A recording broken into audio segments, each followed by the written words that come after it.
Hello, my friends. It's Indiana Holmes, and tonight we continue with our book, A Silent Witness. When we left off last night, we were sort of at the beginning, middle of chapter 16. So we're going to pick up from where we left off last night with chapter 16. And so we begin. Did you think it necessary to raise the question of your client's identity, seeing that no one in the office knew him personally? No, I did not. The question did not arise. There could not possibly be any doubt on the subject. He was an old client of the firm, and our correspondence had been carried on under cover of his cousin, Miss Vine, who had known him all his life. You remember that I wrote to him at Miss Vine's address, making the appointment for the interview. And what happened next? The next development was a letter from Father Humperdinck, asking if I could give Mrs. or Mr. Reinhardt's address. Of course, I could not, but I wrote to M. Desiree, asking him if he could give it to me. Desiree replied that he could not, at the moment, now knowing where Mr. Reinhardt was, but would, if desired, take charge of any communications and forward them at the first opportunity. This statement may or may not have been true, but I don't think we shall get any more information out of Desiree. He is Reinhardt's agent and will act on his instructions. If Reinhardt has told him not to give anyone his address, naturally he won't give it. So there the matter ends, so far as I'm concerned. Did Vitalis make no suggestion as to altering his will? Father Humperdinck inquired. None whatever. Nothing was said about the will, but Mr. Marchmont added, after a cognitive pause, we must remember that he has another man of business now. There is no saying what he may have done through M. Desiree. Father Humperdinck nodded gloomily, and Thorndyke, addressing the solicitor, asked, "And that is all you have to tell us?" "Yes, and I'm not sure that it is not a good deal more than I ought to have told you. It is Father Humperdinck's turn now." The Jesuit acknowledged the invitation to resume his narrative by a stiff bow, and then proceeded. "You can now see, sir, that what I said is perfectly correct. The conduct of my friend Vitalis shows a sudden and unaccountable change. It is quite inconsistent with his habits and his way of thinking, and the charge is, as I say, so sudden. One day he is coming with the greatest haste to the bedside of his sick friend, Brother Bartholomew. The next he is making arrangements for a life of selfish pleasure, utterly indifferent as to whether that friend is alive or dead. As a matter of fact, the good brother passed away to his reward the day after Vitalis should have arrived, without even a message from his old friend. But now I return to my story. When Vitalis failed to appear, and I could get no news of him, I became very anxious, and, as it happened, that the business of our society called me to England, I determined to inquire into the matter. Circumstances compelled me to travel by way of Bologna and cross Folkestone. I say circumstances, but I should rather say that I was guided that way by the hand of Providence. For in that train that brought me from Folkestone to London, I had a most astonishing experience. In the carriage, alone with me, there traveled a young man, a very strange young man indeed. He was a very large man, or, I should say, very high, and in appearance rather fierce and wild. His clothes were good, but they were disordered and stained with mud, as if he had been drunk at night and had been rolled in the gutter. And this, I think, was the case, for soon after we had started, he began to turn out his pockets on the seat of the carriage, as if to see whether he had lost anything during his debauch. And when it was that I saw a most astonishing thing. Among the objects that this man took from his pockets and laid on the seat was the reliquary that I had given so many years ago to Vitalis. I could not mistake it.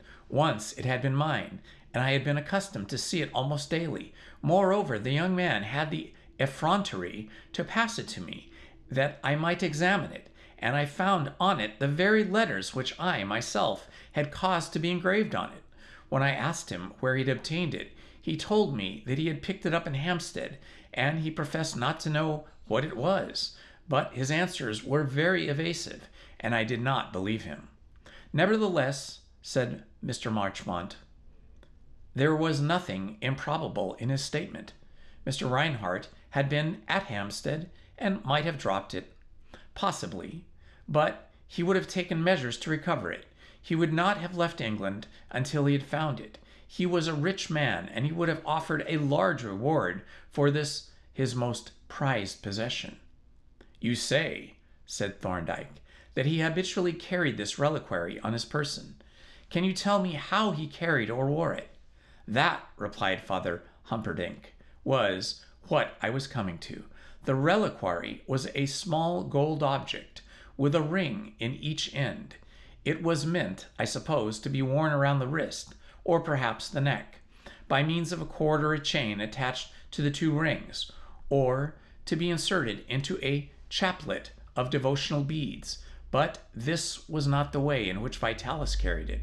He possessed a small and very beautiful crucifix, which he set greater store by, because it was given to him by one of the fathers when he left school, and which he used to wear suspended from his neck by a green silk cord. Now, when I gave him the reliquary, he caused a goldsmith to link one of the rings to the ring of the crucifix, and he fastened the silk cord to either end of the ring, and so suspended both the reliquary and the crucifix from his neck. Did he wear them outside his clothing, so that they were visible? Thorndyke asked. Yes, outside his waistcoat, so that they were not only visible, but very conspicuous when his coat was unbuttoned. It was, of course, very unsuitable to the dress of a lay brother, and I spoke to him about it several times, but he was sometimes rather self-willed, and, as you may judge by this refusal to settle an endowment on the society, and, naturally, as he was not professed, I had no authority over him.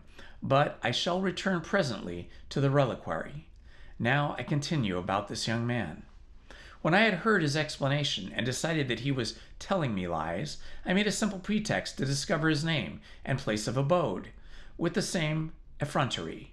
He gave me his card, which I have here, and which you will see is stained with mud, owing, no doubt, to those wallowings in the mire of which I have spoken.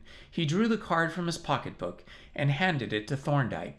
He read it gravely and, pushing it across the table to me, said, without moving a muscle of his face, "You had better copy it into your notes, Mr. Howard, so that we may have the record complete."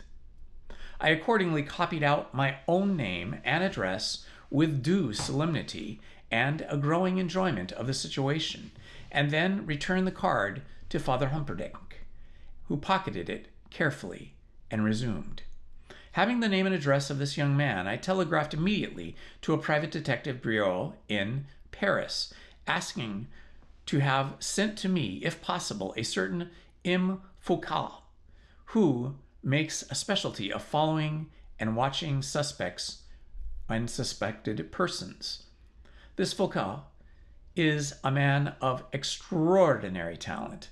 His power of distinguishing himself is beyond belief, and his patience is inexhaustible. Fortunately, he was disengaged and came to me without delay, and when I had given him the name and address of this young man, Jardine, and described him from my recollection of him, he set a watch on the house and found that the man was really living there, as he had said, and that he made a daily journey to the hospital of St. Margaret's, where he seemed to have some business, as he usually stayed there until evening. "St. Margaret's!" exclaimed Marchmont. "Why, that's your hospital, Thorndyke. Do you happen to know this man Jardine? There is, or was, a student of that name, who qualified some little time ago, and who is probably the man Father Humperdinck is referring to, a tall man, quite as tall, I should say, as my friend here, Mr. Howard." "I should say," said Father Humperdinck, that the man Jardine is taller, decidedly taller. I watched him as I walked behind him up the platform at Charing Cross, and M. Foucault has shown him to me since. But that matters not. Have you seen the man Jardine lately at the hospital? Not very lately, Thorndyke replied. I saw him there nearly a fortnight ago, but that, I think, was the last time. Ah, exclaimed Humperdinck, exactly. But I shall continue my story. For some time, M. Foucault kept a close watch on this man, but discovered nothing. He went to the hospital daily. He came home. He stayed indoors the whole evening. But at last there came a new discovery. One morning, M. Foucault saw the man, Jardine, come out of his house, dressed more carefully than usually.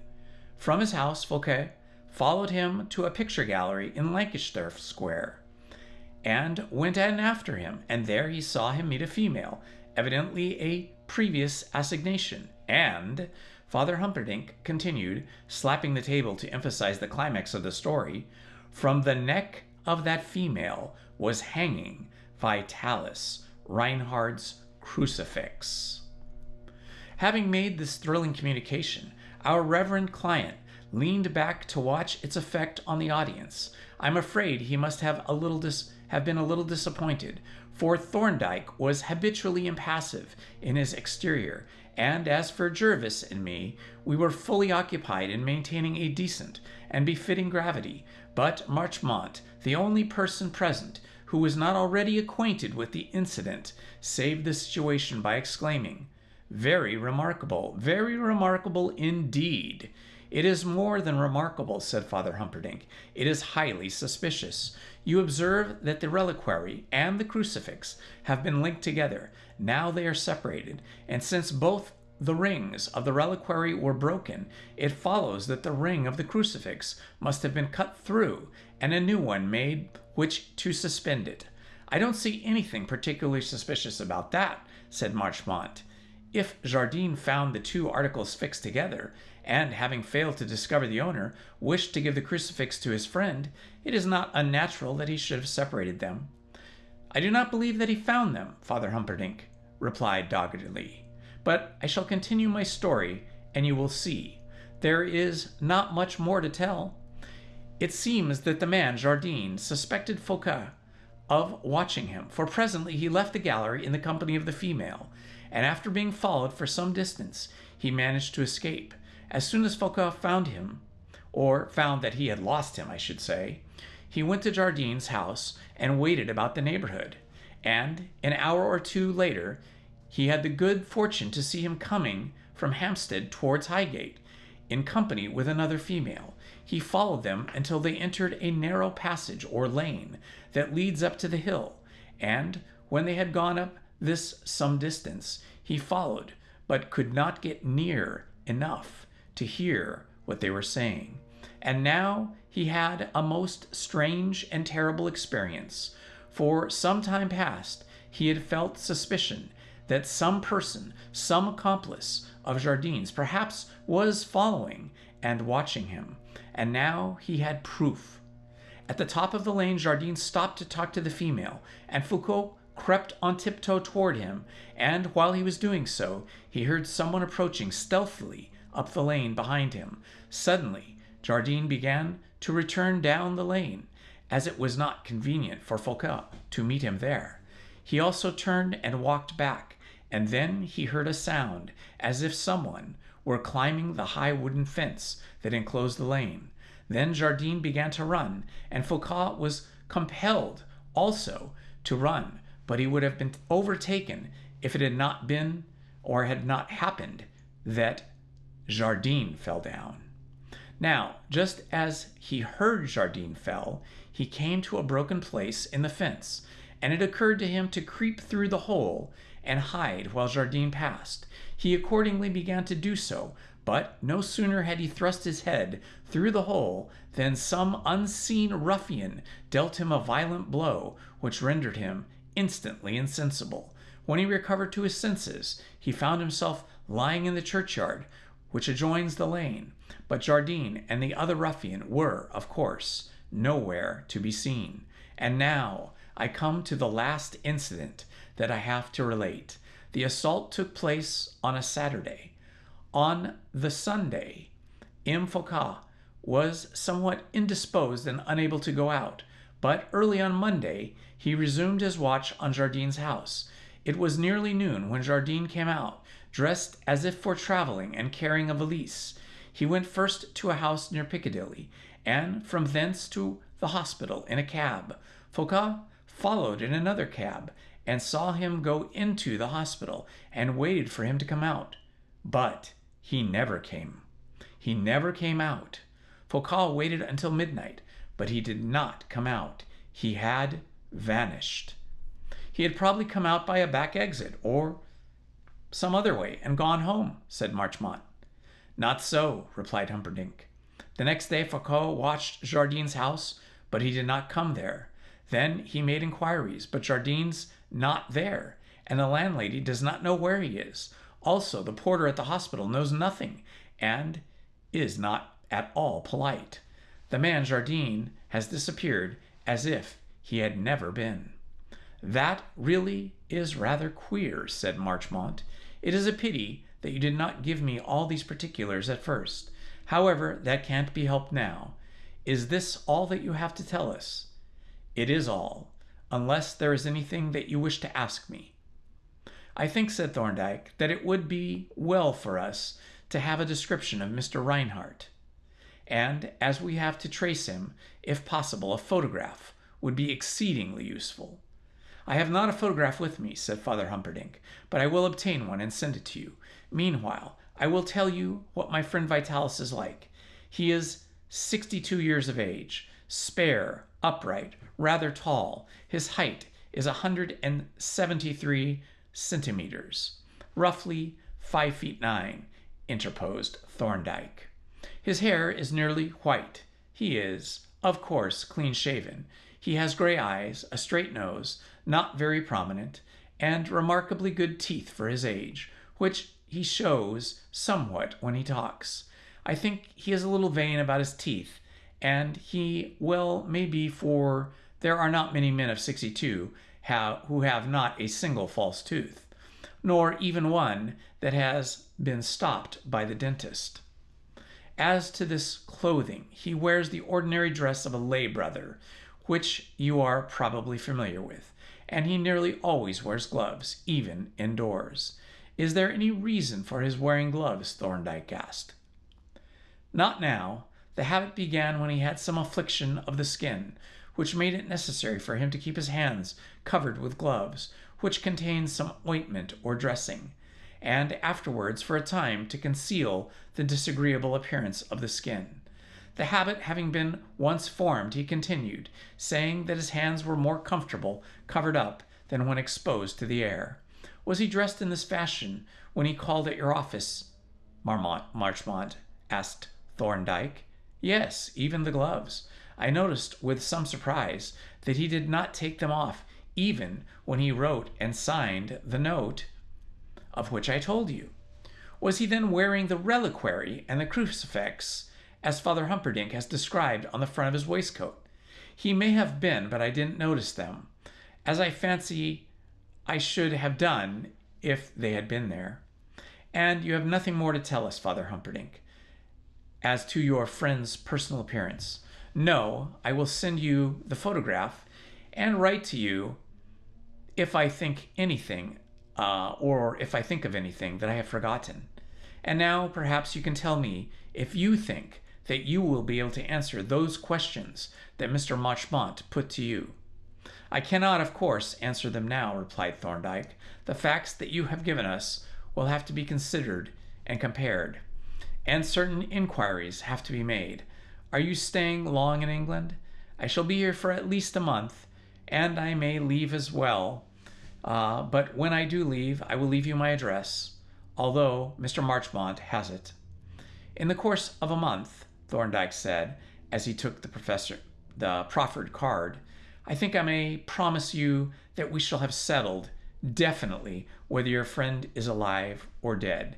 And if we find that he is alive, we shall, no doubt, be able to ascertain his whereabouts. That is very satisfactory, said Father Humperdinck. I hope I shall be able to make good on your promise.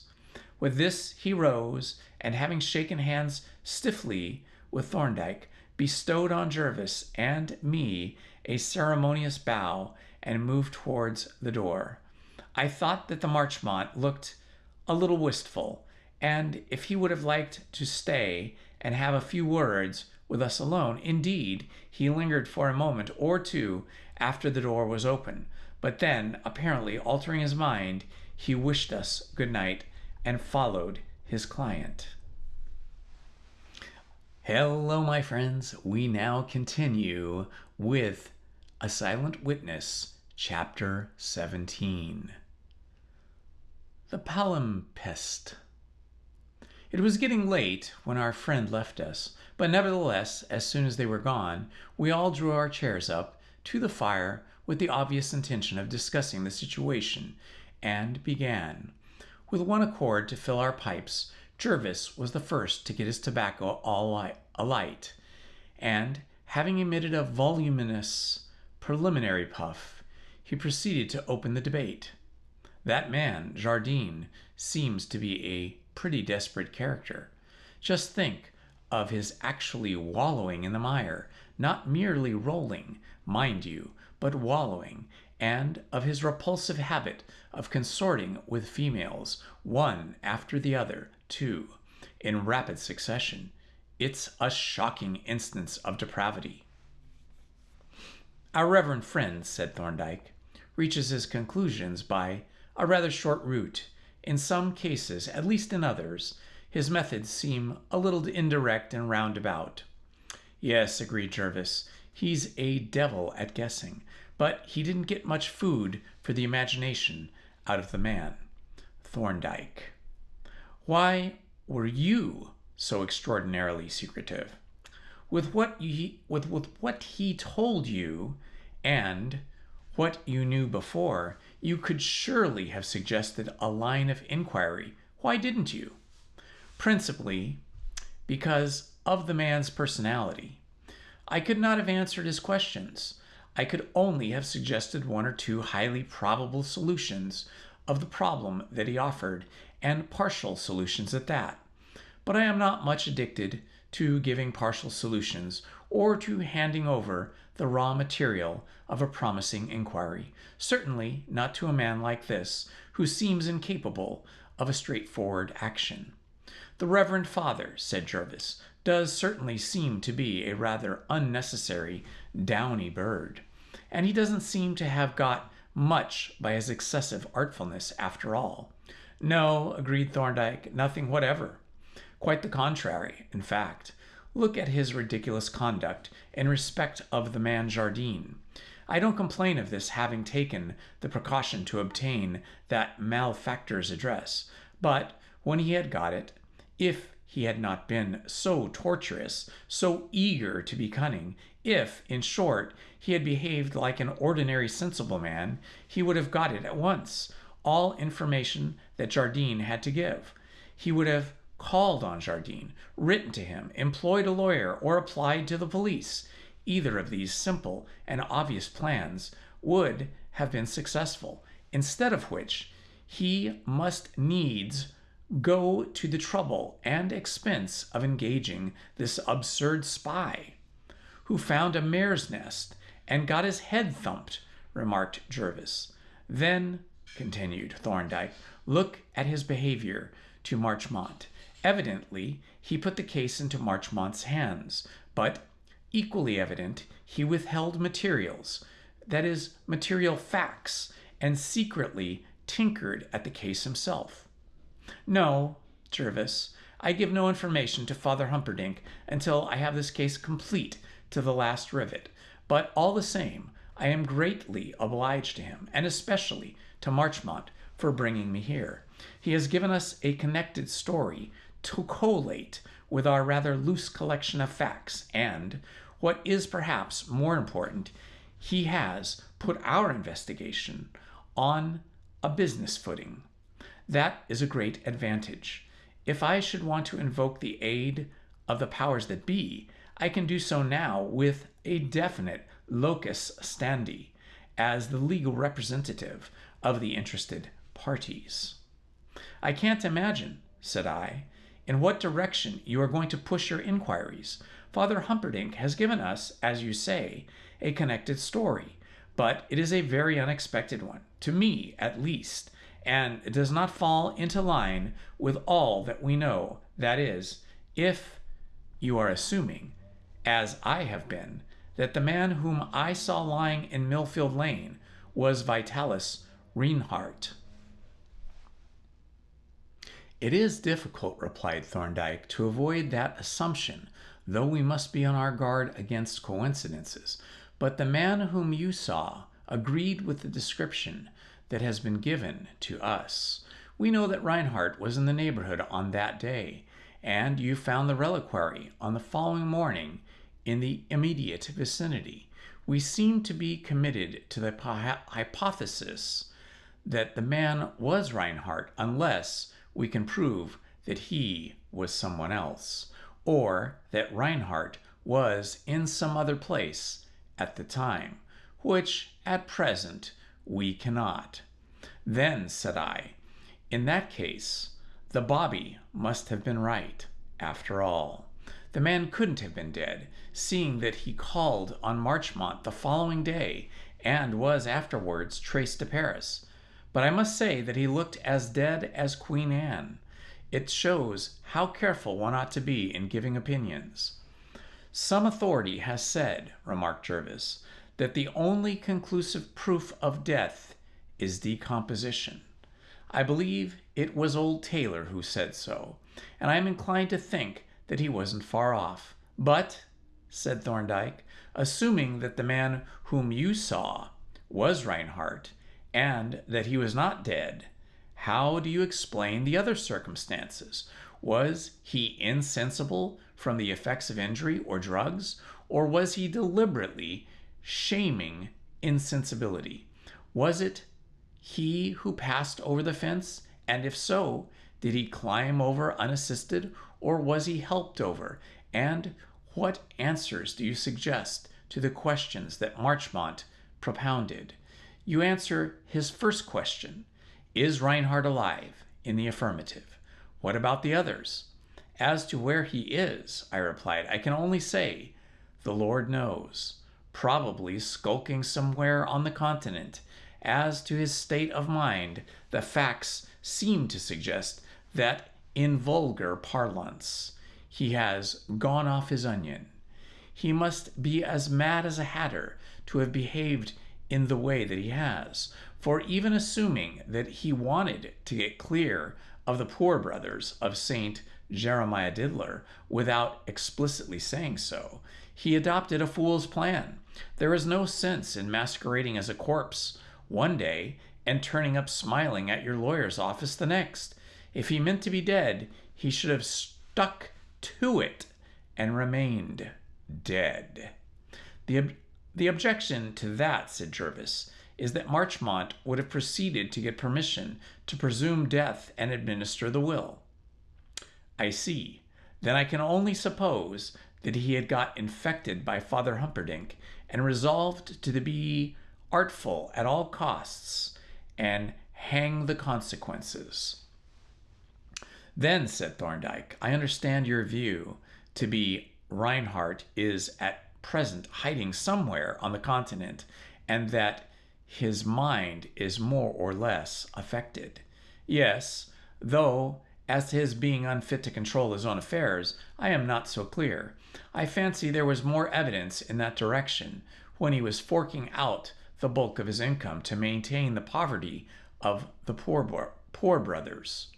But the truth is, I haven't any opinions on the case at all. I am in complete fog about the whole affair. And no wonder, said Jervis. One set of facts seems to suggest most strongly that Reinhardt must certainly be dead. Another set of facts seems to prove beyond doubt that he's alive, and at least after that affair in Millfield Lane, he probably may be perpetrating an elephantine practical joke on the poor brothers. But that doesn't seem to be particularly probable. The whole case is a tangle of contradictions, which one might regard as beyond unrelevant if it were not for the single, clear, and intelligible fact. What is that? I asked. That my Reverend Senior has undertaken to furnish a solution in the course of a month, from which I gather that my Reverend Senior has something up his sleeve. There is nothing up my sleeve, said Thorndyke, that might not equally be up yours. I have made no separate investigations. The actual data which I possess were acquired in the presence of both of you, and are now the common property of all of us. I am referring, of course, to the original data, not to fresh matter obtained by inference from or further examination of those data. Jervis smiled sardonically. It is the old story, said he. The magician offers you his hat to inspect. You observe, ladies and gentlemen, that there is no deception. You can look inside it and examine the lining, and you can also inspect the top of my head. I now put on my hat. I now take it off again, and you notice that there is a guinea pig sitting inside it. There was no deception, ladies and gentlemen. You had all the data. Thorndyke laughed and shook his head. That's all nonsense, Jervis, he said. It's a false analogy. I have done nothing to divert your attention. The guinea pig has been starving you or staring you in the face the whole time. Very rude of him, murmured Jervis. I have even drawn your attention to him once or twice. But seriously, I don't think that this case is so very obscure, though, mind you, it is a mere hypothesis so far as I am concerned, and may break down completely when I come to apply the tests that I have in view. But what I mean is that the facts known to us suggested a very obvious hypothesis, and that the suggestion was offered equally to all of us. The verification may fail, but that is another matter. Are you going to work the case immediately? I asked. No, Thorndyke replied. Jervis and I have to attend at Meadowstone Assizes for a few days. We are retained on a case which involves some very important issues in relation to life assurance, and that will take up most of our time. So this other affair will have to wait. And meanwhile, said Jervis, you will stay at home like a good boy and mind the shop, and I suppose we shall have to find you something to do to keep you out of mischief. What do you say to making longhand transcript of Father Humperdinck's statement? Yes, you had better do that, said Thorndyke, and attach it to the original shorthand copy. And now we must really turn in, or we shall never be ready for our start in the morning.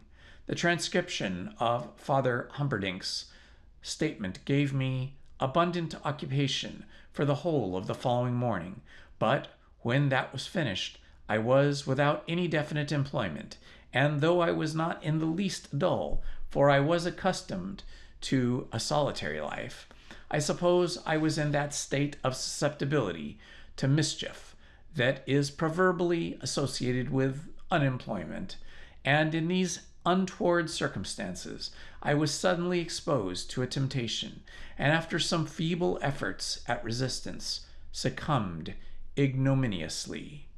I shall offer no excuses for my conduct, nor seek in any way to mitigate the judgment that all discreet persons will pass upon my folly. I make no claims to the discretion or to the caution and foresight of a man like Thorndyke. At this time I was an impulsive and rather headless young man, and my actions were pretty much those which I might have been expected from a person of such temperament.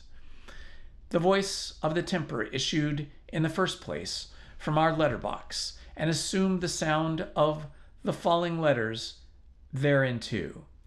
I hastened to extract the catch, and sorting out the envelopes, selected one, the superscription of which was Sylvia's, now familiar handwriting. It was actually addressed to Mr. Thorndyke, or I should say Dr. Thorndyke, but a private mark, on which we had agreed, exposed that naively pious fraud, and gave me the right to open it, which I did, and seated myself in the armchair to enjoy its perusal at my ease. It was a delightful letter, bright, gossipy, and full of frank and intimate friendliness. As I read it, the trim, graceful figure and pretty face of the winter rose before me, and made me wonder a little discontentedly how long it would be before I should look on her and hear her voice again. It was now getting into the third week since I had seen her, and as the time passed, I was feeling more and more how great a blank in my life the separation from her had caused. Our friendship had grown in quite an unusual and unsensational fashion, and I suppose I had not realized all that it meant. But I was realizing it now, and as I conned over her letter, with its little personal notes and familiar turns of expression, I began to be consumed with a desire to see her, to hear her speak, to tell her that she was not as other women to me, and to claim a like special place in her thoughts. It was towards the end of the letter that the temper spoke out in clear and unmistakable language, and these were the words that he used, through the medium of the innocent and unconscious Sylvia. You remember those sketches that you stole for me, pinched, I think was your expression. Well, I have cleaned off the daubs of paint with which they had been disfigured, and put them in rough frames in my studio, all but one, and I began on that yesterday with a scraper and a rag dipped in chloroform.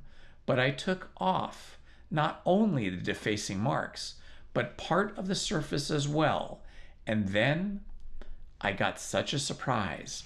I shan't tell you what the surprise was, because you'll see when you come out of the house of bondage. I am going to work on it again tomorrow, and perhaps I shall get the transformation finished. How I wish you could come and see it done. It takes away more than half the joy of exploration not to be able to share the discovery with you. In fact, I have a good mind to leave it unfinished so that we can complete the transformation together. Now, I need not say that, as to the precious sketches, I cared not a fig what was under the top coat of paint.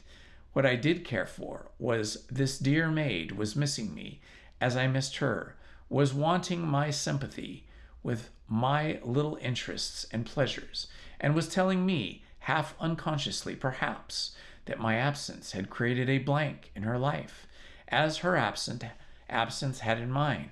And forthwith I began to ask myself whether there was really any good reason why I should not, just for this once, break out with my prison and snatch a few brief hours of sunshine. And spy had been exploded. The spy, that is the spy, had been exploded. He was not likely to pick up my tracks after all this time, and now that my appearance was so altered, and I did not care much if he did, seeing that he had been shown to be perfectly harmless, the only circumstance that tended to restrain me from this folly was one that mitigated its rashness, the change in my appearance, and even that, now that I was used to it, and knew that my aspect was neither grotesque nor ridiculous, had little weight, for Sylvia would be prepared for the change, and we could enjoy the joke together. I was aware even at the time that I was not being quite candid with myself, for if I had been, I should obviously have consulted Thorndyke, instead of which I answered the letter by return, announcing my intention of coming to the tea on the following day, and, having sent Polton out to post it, spent the remainder of the afternoon in gleeful anticipation of my little holiday, tempered by some nervousness as to what Thorndyke would have to say on the matter, and as to what my pretty friend, as Mrs. Samway had often appropriately called herself, would think of my having begun my letter with the words, "My dear Sylvia." Nothing happened to interfere with my nefarious plans. On the following morning, Thorndyke and Jervis went off to an early breakfast, leaving me in possession of the premises and the master of my actions. I elected to anticipate the usual luncheon time by half an hour, and then this meal was disposed of. I crept to my room and thoroughly cleansed my hair and grease, which Polton still insisted, or at least persisted, in applying to it. For since my hat would conceal it, I was all out of the doors. An added disfigurement was really unnecessary. I was even tempted to tamper slightly with my eyebrows, but this impulse I nobly resisted, and having dried my hair and combed it in its normal fashion, I descended on tiptoe to the sitting room and wrote a short note, an explanatory note to Polton, which I left conspicuously on the table. Then I switched the doorbell on to the laboratory, and letting myself out like a retreating burglar, closed the door silently and sneaked away down the staircase. Once fairly outside, I went off like a lamplighter, and shooting out through the Tudor Street gate, made my way eastward to Broad Station, where I was fortunate enough to catch a train that was just on the point of starting. At Hampstead Heath Station, I got out and, snuffing the air joyfully, set forth at my best pace up the slope that leads to the summit, and in little over 20 minutes found myself at the gates of the Hawthorns.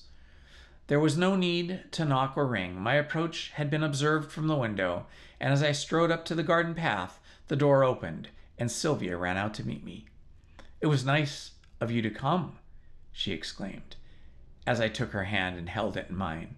"I don't believe you ought to have ventured out, but I am most delighted all the same. Don't make a noise. Mopsy is having a little doze in the drawing room. Come into the morning room and let me have a good look at you." I followed her meekly into the front room, where in a large bay window she inspected me critically, her cheeks dimpling with a mischievous smile. "There is something radically wrong about your eyebrows," she said, "but really you are not in the least the fright that you made out.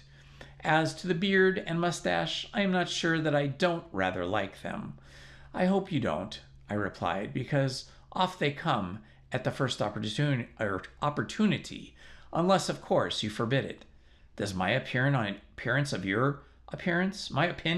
of your appearance matter so much, then?" "It matters entirely. I don't care what I look like to anybody else." "Oh, what a fib!" exclaimed Sylvia. "Don't I remember how very neatly turned out you were always when you used to pass me in the lane before we knew each other?"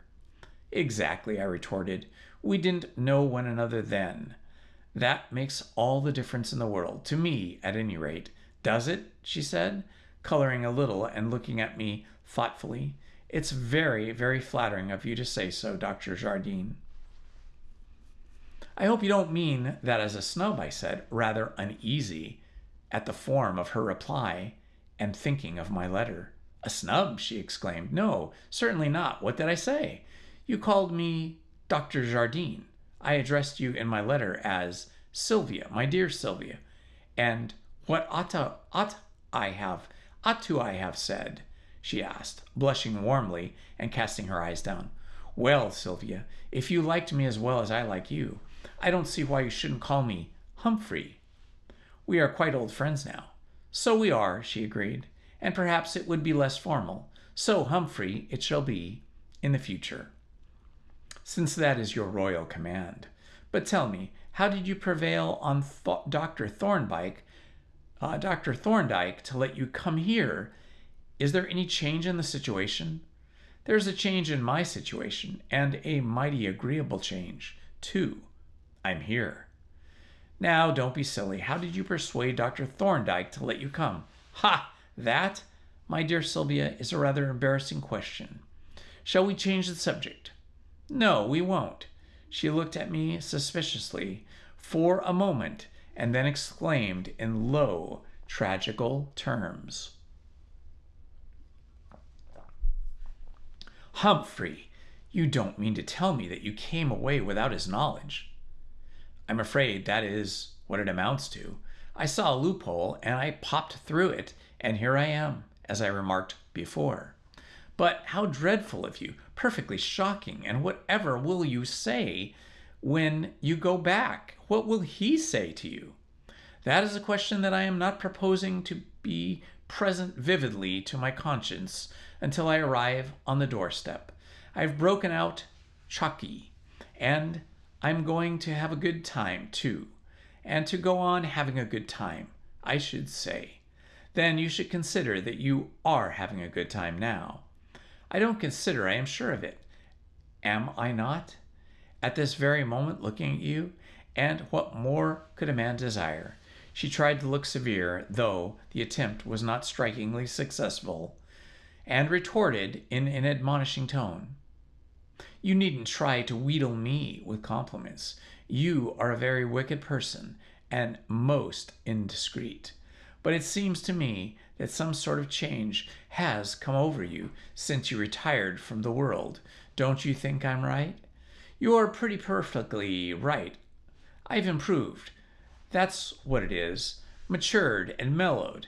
You know, like a bottle of claret that has been left in a cellar and forgotten. Say, you think I've improved, Sylvia? I won't, she replied, and then, changing her mind, she added, yes, I will. I'll say that you're a more insinuating than ever type of person, if that will do. And now, as you are clearly quite incorrigible, I won't scold you anymore, especially as you broke out of chalky. To come and see me. You shall tell me all about your adventures. I didn't come here to talk about myself, Sylvia.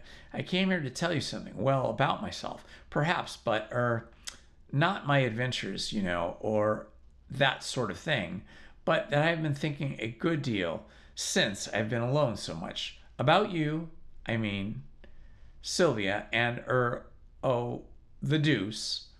The later exclamation was evoked by the warning voice of a gong, evidently announcing tea, and the subsequent appearance of a housemaid, who was certainly not such a goose as she was supposed to be, for she tapped discreetly on the window and waited 3 full seconds before entering, and even then she appeared demurely unconscious of my existence. If you please, Miss Sylvia, Miss Vine has woke up, and I've taken in the tea. Such was the paltry interruption that arrested the flow of my eloquence and scattered my flowers of rhetoric to the winds.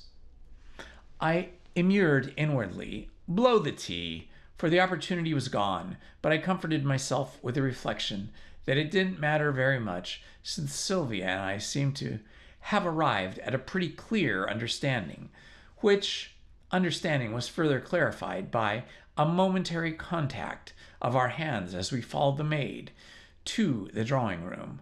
Miss Vine was on this occasion, as on the last, seated at the exact center of the table, and with the same monumental effect, so that my thoughts were borne irresistibly to the ethnographical section of the British Museum, and especially to that part of it wherein the deities of Polynesia look out from their cases.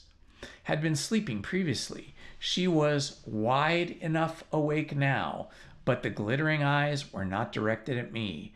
From the moment our entering the room, they focused themselves on Sylvia's face, and they remained riveted, thereby the heightening of that young lady's complexion, with our interview had produced, became markedly accentuated.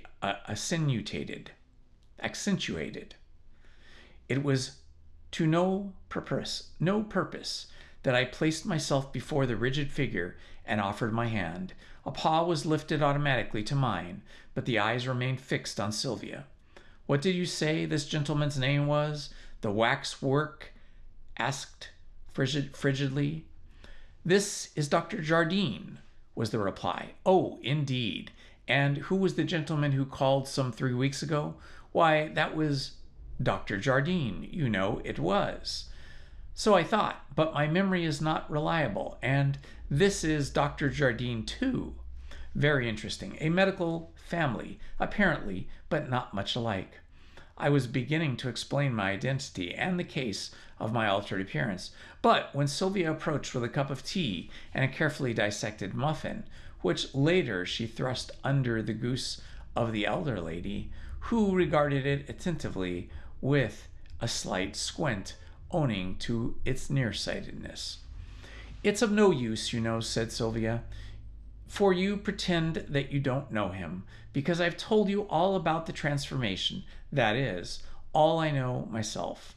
Don't you think it's rather a clever makeup?" "If," said Miss Levine, "by makeup you mean a disguise, I think it is highly successful. The beard is most admirable imitation." "Oh, the beard is in his own. At least, I think it is." I confirmed this statement, ignoring Polton's slight additions. "Indeed," said Miss Vine. "Then the wig, it is a wig, I suppose." "No, of course it isn't," Sylvia replied. "Then," said Miss Vine majestically, "perhaps you will explain to me what the disguise consists of." "Well," said Sylvia, "there are the eyebrows. You can see that they have been completely altered in shape. If I had committed the former shape of the eyebrows to memory, as you remember I appear to have done," said Miss Vine, "I should no doubt observe the change. But I did not. It seems to me that the disguise which you told me about with such a flourish of trumpets just amounts to this, that Dr. Jardine has allowed his beard to grow out, to find the reality quite disappointing." "Do you?" said Sylvia. "But at any rate, you didn't recognize him, so your disappointment doesn't count for much." The old lady, being thus hoist with her own petard, relapsed into majestic silence, and Sylvia then renewed her demand for an account of my adventures. "We want to hear all about the objectionable person who has been shadowing you, and how you finally got rid of him. Your letters were rather sketchy and wanting in detail, so that we have got to make up the discrepancy now." Thus commanded, I plunged into an exhaustive account of those events which I have already chronicled at length, and which I need not refer to again, nor need I record the cross-examination to which I was subjected, since it elicited nothing that is not set forth in the preceding pages. When I had finished my recital, however, Miss Vine, who had listened to it in silence, hitherto put a question which I had some doubts about answering. "Have you or Dr. Thorndyke been able to discover who this inquisitive person is, and what is the object in following you about?" I hesitated as to my own experiences. I had no secrets from these friends of mine, excepting those that related to the subjects of Thorndyke's investigations. But I must not come here and babble about what took place in the sacred precincts of my principal's chambers. "I think I may tell you," said I, that Dr. Thorndyke has discovered the identity of this man, and that he is not the person whom we suspected him to be. But I mustn't say any more, as the information came through professional channels, and consequently is not mine to give. "Of course you mustn't," said Sylvia, "though I don't mind admitting that you have put me on tenterhooks of curiosity. But I dare say you will be able to tell us everything later." I agreed that I probably should, and the talk then turned into fresh channels. The short winter day was running apace. The daylight had long since gone, and I began with infinite reluctance to think of returning to my cage. Indeed, when I looked at my watch, I was horrified to see how time had fled. "My word," I exclaimed, "I must be off, or Thorndyke will be putting the sleuth hounds of the law on my track. And I don't know what you will think of me for having stayed such an unconscionable time." "It isn't a ceremonial visit," said Sylvia, as I rose and I made my adieu to her aunt. We should have liked you to stay much longer." Here she paused suddenly and, clasping her hands, gazed at me with expression of dismay. "Good heavens, Humphrey!" she exclaimed. "Eh?" said Miss Vine. "I was addressing Dr. Jardine," Sylvia explained in some confusion. "I didn't suppose you were addressing me," was the withering reply.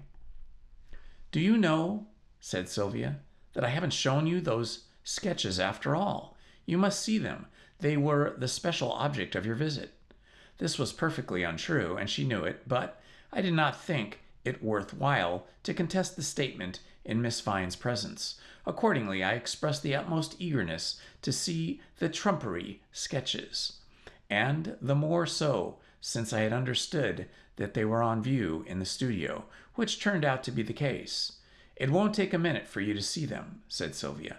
"I'll just run up the light and the gas, and you are not to come in until I tell you." She preceded me up the stairs to the little room on the first floor in which she worked, and when I had waited a few moments on the landing, she summoned me to enter.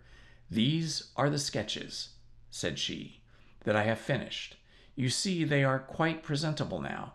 I cleaned off the rough daubs of paint with a scraper and finished up with a soft rag dipped in chloroform.